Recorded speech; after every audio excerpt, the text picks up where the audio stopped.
ለወራት የለፋችሁበት እንቅልፍ ያጣችሁበት ዳታችሁን የጨረሳችሁበትና በሺዎች የሚቆጠሩ ሰብስክራይበር ያፈራችሁበት የዩቲዩብ ቻናል አንድ ቀን ጠዋት ከእንቅልፋችሁ ስትነሱ your channel has been terminated የሚል ቀይ ኢሜል ቢያጋጥማችሁ ምን ይሰማችኋል? ይሄ የሆረር ፊልም አይደለም ወዳጂ። በየቀኑ በኢትዮጵያ ውስጥ ብዙ ተስፋ የነበራቸው ቻናሎች በቋሚነት የሚዘጉት ወይም እድገታቸው ተቀጭቶ ዴድ ቻናል የሚሆኑት አብዛኞቹ ክሬተሮች ባለማወቅ በሚሰሩት ስህተት ነው። ብዙዎች ስለ ዩቲዩብ ምንም አያውቁም ወይም ደግሞ ማወቅ ያለባቸውን በአግባቡ አያውቁም።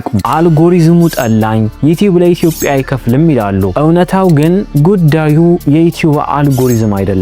ጉዳዩ ራሳቸው ሰዎቹ ማወቅ የሚገባቸውን በአግባቡ ካለማወቅና ትክክል እየመሰላቸው የሚሰሩት የተሳሳተ ነገር ነው። እንደምታውቁት ይህ ቻናል የተከፈተው ቅርብ ጊዜ ነው። ፋኒ ኬር ይባላል። ይህ ቻናል የሚያተኩረው እውነታውን በመንገር ላይ ነው። ምንም ሳትሰሩ ተበለጽጋላችሁ የሚል የውሸት ተስፋን እዚህ ቻናል ላይ በጭራሽ አታገኙም። ዛሬ ከሰጠኋችሁ ጥሬ ሀሳብ ተነስቼ ቻናላችሁን ገደል የሚከተውን 10 ገዳይ ስህተቶች አዘጋጅቼላችኋለሁ። በዛሬው ክፍል 1 ቪዲዮ አምስቱን አብጠርጥረን እናያለን። በተለይ አምስተኛው ስህተት ብዙዎቻችሁ አሁን እያደረጋችሁት ያለው ግን የማታውቁት ቻናላችሁን ከስር ከስር እየገደለ ያለው ስህተት ነው። ስለዚህ ይህን ቪዲዮ እስከ መጨረሻው ተመልክታችሁ ይህ ሳታውቁ እየሰራችሁት ያለው ስህተት ምን እንደሆነ በአግባቡ ለዩ። የመጀመሪያው እና አብዛኛው ጀማሪ ገና ከጅምሩ ቻናሉን የሚገድልበት ስህተት ምን ይመስላችኋል? ማንነትን መጣል ወይንም ደግሞ የሰው ካርበን ኮፒ መሆን ነው። አብዛኛው ጀማሪ ዩቲዩበር ስህተት የሚጀምረው እኔ ማን ነኝ፣ ምን ልዩ ተሰጥኦ አለኝ ብሎ ከመጠየቅ ይልቅ ማንን ብመስል ፌመስ መሆን እችላለሁ፣ ማንን ብመስል ብዙ ቪው ማግኘት እችላለሁ ብሎ በማሰቡ ነው። ለምሳሌ እሸቱ መለሰ ተወዳጅ ነው፣ ብሩንም ይዝቀዋል። ስለዚህ እኔም መንገድ ላይ ወጥቼ ልክ እንደሱ አይነት ኮንተንቶችን ልስራ፣ የሱን ነገር ኮፒ ላርክ። እንትናና እንትና ፕራንክ ስለሚሰሩ በፕራንክ ሀብታም ሆነዋል፣ እኔም ፕራንክ ልስራ ብላችሁ ልታስቡ ትችላላችሁ። ወዳጆች ፍጹም ተሳስታችኋል። ተመልካች ኦሪጂናል እንጂ ኮፒ በጭራሽ አይፈልግም። ሰዎች እሸቱን የሚወዱት እሸቱ ስለሆነ ነው። አንተ የሌላውን ሰው ጥላ ተከትለህ የምትራመድ ከሆነ የራስህ ብርሃን መቼም አይታይህም። ለተመልካቹ አንተ ሌላ አማራጭ ሳትሆን የደበዘዘ ቅጂ ነህ። የዩቲዩብ አልጎሪዝም ደግሞ ይህን በደንብ ያውቃል። ጅል አይደለም፣ ጭራሽ ተመልካቹም ጭምር ይንቀሃል። እስኪ አስቡት፣ የሆነ ሰው ኮፒ የሚያደርግ ሰው ወደ ዩቲዩብ ቢመጣ ትከታተሉታላችሁ? የመጡ እኮ አሉ፣ ጀምረው የነበሩ እኮ አሉ። ምን ሆነዋል? ጠፍተዋል። ግን የራሳቸውን ከለር ይዘው የመጡ ሰዎችስ ምን እየሆኑ ነው? ራሳቸውን እያሳደጉ ትልቅ ደረጃ ላይ እየደረሱ ነው። ስለዚህ ራስህን ሁን፣ በራስህ መንገድ፣ በራስህ ስታይል ስራ። ሁለተኛው ስህተት፣ እኔ ይህን ስህተት የቻናል ካንሰር ነው የምለው። ይህም ሳብ ፎር ሳብ ወይንም ደግሞ ደምሩኝ ልደምራችሁ። እስኪ እውነቱን እናውራ። ቴሌግራም ግሩፕ ላይ ገብታችሁ ፕሊስ ሰብስክራይብ አድርጉኝ፣ በታማኝነት እመልሳለሁ፣ ስክሪንሾት ላኩ ትባባላላችሁ አይደል? ይህ አብዛኛው ጀማሪ ዩቲዩበር የሚያደርገው ነገር ነው። ይሄ ቻናላችሁን በገዛ እጃችሁ ቆፍሮ እንደመቅበር ነው። ምክንያቱም በልመና የመጣ ሰብስክራይበር ቁጥር እንጂ ተመልካች ሊሆን በጭራሽ አይችልም። ቪዲዮ ስትለቁ አያየው፣ ኖቲፊኬሽን ሲደርሰው ይዘጋዋል። ዩቲዩብ ደግሞ እንዲህ ብሎ ነው የሚያስበው፣ እንዴ ይሄ ልጅ 1000 ሰው ሰብስክራይብ አድርጎታል፣ ግን ቪዲዮውን የከፈተው 10 ሰው ብቻ ነው፣ ያውም 10 ሰዎች ቪዲዮውን ሙሉ በሙሉ አልጨረሱትም። ስለዚህ ይህ ቪዲዮ አላስፈላጊ ቪዲዮ ነው፣ ሌሎች ሰዎችም ሪኮመንድ ባደርግላቸው የማይመለከቱት ቪዲዮ ነው ብሎ ይደመድማል። ይህ ነገር ምን ያደርገዋል? ቻናላችሁን ኢሚዲየትሊ ይገለዋል ማለት ነው። ከዛ በኋላ ዩቲዩብ ቪዲዮህን ለሌላ ሰው ማሳየት ሲያቆም አንተም ተስፋ መቁረጥ ትጀምራለህ ማለት ነው። ምንድነው ከኛ የሚጠበቀው? በዩቲዩብ ውጤታማ ለመሆን ኦርጋኒክ የሆነ እድገት እንዲኖርን ማድረግ ነው። ለዛ ደግሞ ትዕግስት ያስፈልጋል። 100 ታማኝ እና ተከታታይ ተመልካች ከ10,000 በሳብ ፎር ሳብ ከመጡ ኮንትሮባንድ ሳብስክራይበሮች ይበልጣል።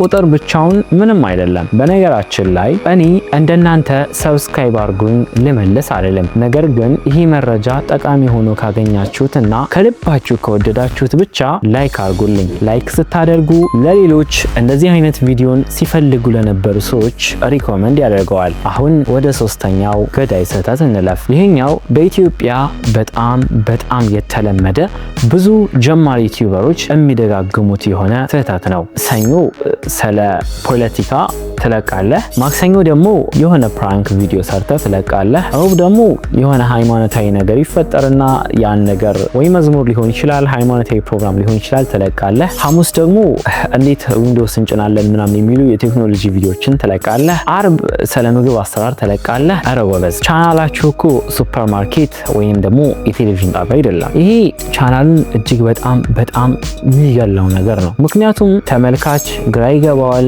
ዩቲዩብም አብሮ ግራ ይገባዋል። ለቴክኖሎጂ ብሎ ሰብስክራይብ ያደረገ ሰው ነገ የክትፎ አሰራር ቪዲዮ ስትለቁ ይሄ ሰውዬ ምን ነካው ብሎ አንሰብስክራይብ ያደርጋል፣ ወይም ደግሞ በቃ ዝም ብሎ ችላ ይለዋል። አልጎሪዝሙ ደግሞ ተመልካቹ ለዚህ ቻናል ግድ የለውም ብሎ ያስባል። አንድ ርዕስ ወይም ደግሞ አንድ ኒች ብቻ ምረጡ። ስለ ቢዝነስ ከሆነ ስለ ቢዝነስ ብቻ፣ ስለ ፊልም ከሆነ ስለ ፊልም ብቻ።